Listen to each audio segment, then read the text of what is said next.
I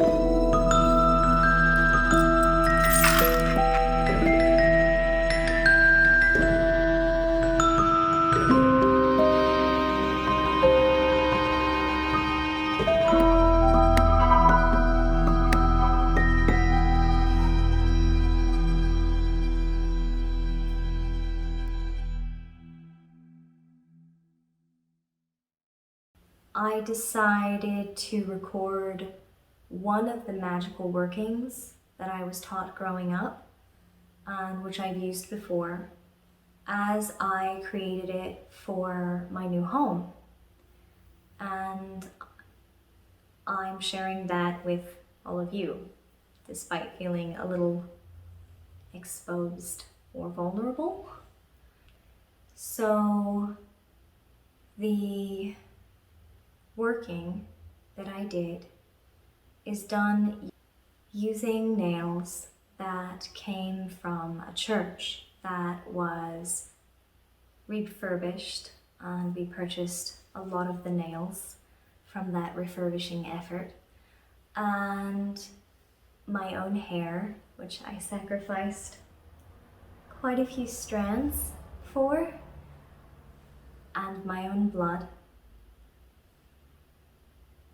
and candle wax, really, so that I don't really consider that part of the working so much as holding it on.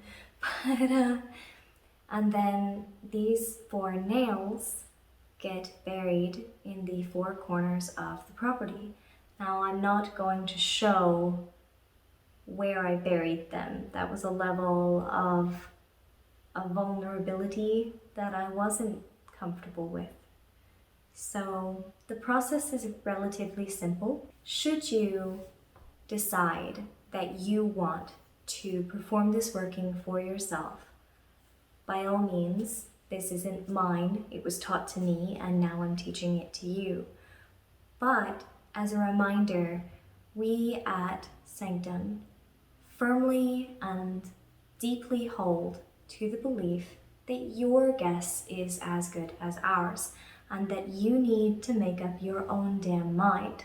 So if you don't like an element of the working and you want to change it out, if you want to use coffin nails or railroad spikes instead of church nails, if you want to use a strip of ribbon that you've written a spell on or sigils on, if you want to dip it in your spit instead of your blood because you're afraid of needles, by all means, adjust accordingly and make this your own. It doesn't have to be exactly as I did it. Should you choose to do exactly as I do in the following steps, this is how. First, you would prepare your workspace and make it somewhere you feel comfortable working. I am a little old school in that I almost always prefer to do any workings by the light of the moon, the sun, a fire, or a candle. I don't tend to use any candle colors other than white and black, and I use both of those colors interchangeably for bringing change and potency and vitality and illumination. I don't really associate one color with cleansing and one color with protection. I just like candles, and sometimes I'm in the mood for black ones and sometimes I'm in the mood for white ones. I tend to like to get to know my ingredients. I've filmed another spell video that should be going up in the next couple days unless everybody really dislikes this one. And you'll see again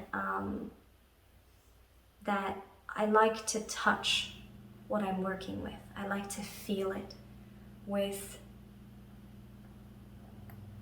my sense of self and extend my sense of self into and around and through this sense of the item I am using.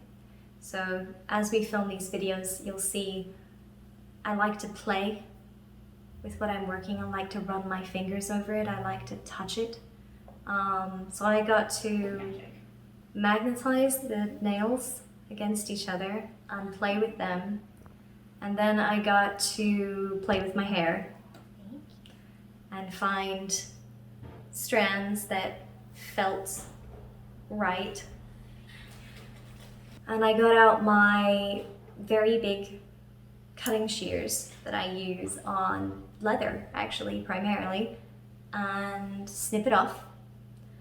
Then I wrapped it very thoroughly and very tightly around each of the 4 nails. And then off camera, because I couldn't figure out how to record it, I tied the hair in place.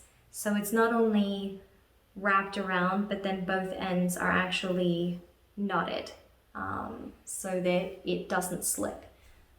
Then I sterilized my finger, again off camera, because my cotton cloth and rubbing alcohol were not at the table with me. So, sterilized my finger.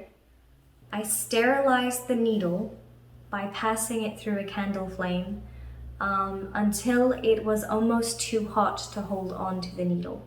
And then additionally, I sterilized it with rubbing alcohol. So I like to do both. I know it's overkill, but no kill like overkill.